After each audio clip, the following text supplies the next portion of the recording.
My name is Altarstar, son of Orchestar, and the fifth leader of the Whalebone clan. Seasons have passed since I first took my position.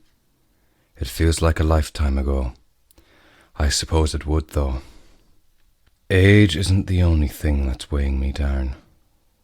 It is early in the morning, and the clan is asleep, but I remain awake with my thoughts. Upon the leader's rock, everything seems to blur together.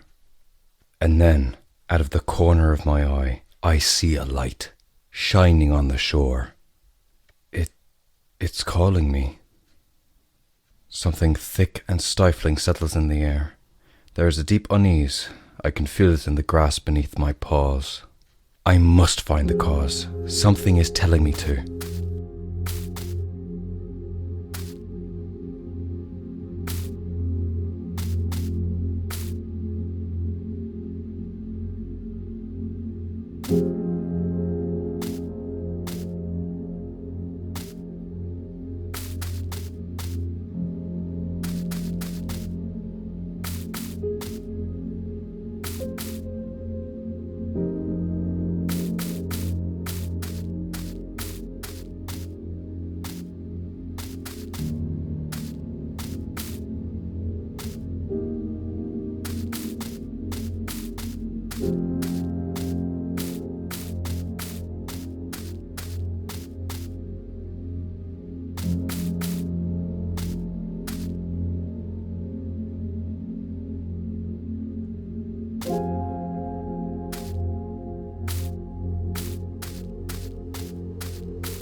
A bone. My mother Orchestar would tell me about the bones when I was a kitten. She said that they contained whispers, echoes of past lives. I didn't understand them. But the things I've done, I realize now what she meant. Is she watching me now?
I remember my first offering to the sea.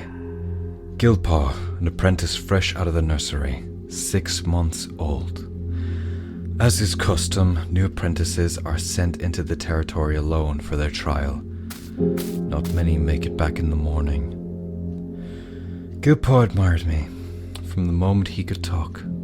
To him, I was the greatest cat in the clan, and he wanted nothing more than to be like me.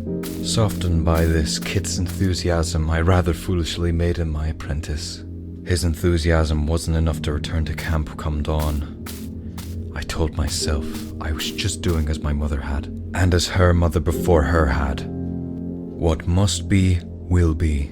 It is the responsibility of every leader of the Whalebone clan. But Gilpaw's face, as he went out for his trial, so unsuspecting, so blissfully naive, it haunts me. He wanted to be like me, and I failed him. One day, my mate, Grey Rain, came to me. She was the clan's healer. She had been out gathering herbs in the territory when the air went cold and the hair on her neck stood up. A shadowy, almost unintelligible massive cat stood behind her, but much, much taller than a cat should be. It tried to speak, to scream, but nothing came out except a croaking sound. Grey Rain could not find it in herself to flee. These things, these wrong, twisted cats, the dredged, we call them, they are not entirely here anymore. They can barely speak, but I can feel their pain and anger. I know myself and the leaders before me are at fault. It was us who cast them into the sea, who sent them out on their trials. They've been trailing me for countless moons now. I feel them behind every tree, just over every ridge. I'm sure they are waiting for my old bones to give out, and I don't blame them.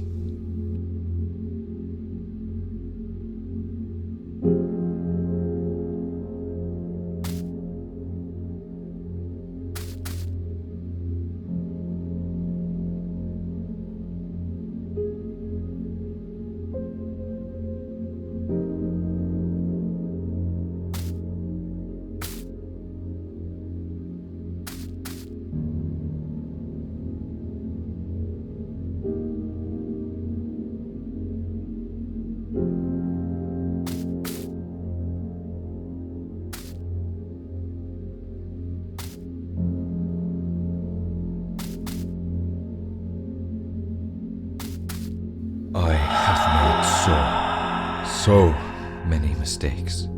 Mistakes I cannot take back, yet they hang over my head like clouds laden with rain. Every day I think of those who have left camp and never returned. I sent so many of them out there to their deaths, down to the sea. And there is a creeping feeling, one I have ignored for too long. Was it necessary? What good has feeding the sea ever done us?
Those voices, they're coming from the shore.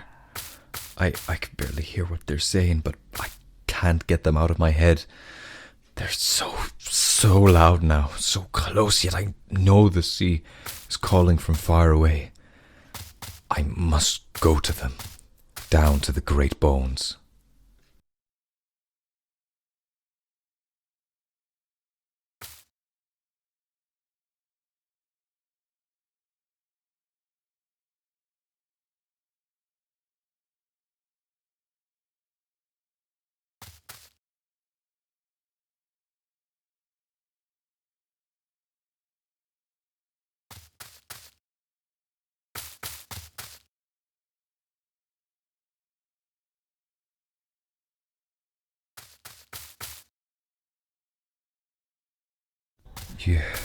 You're here for me, aren't you? Well, you needn't worry. I shall go willingly. All of this was bound to catch up with me eventually. I regret the things that I have done, so now you may do to me as you wish. I only hope that my son realizes the full situation sooner than I.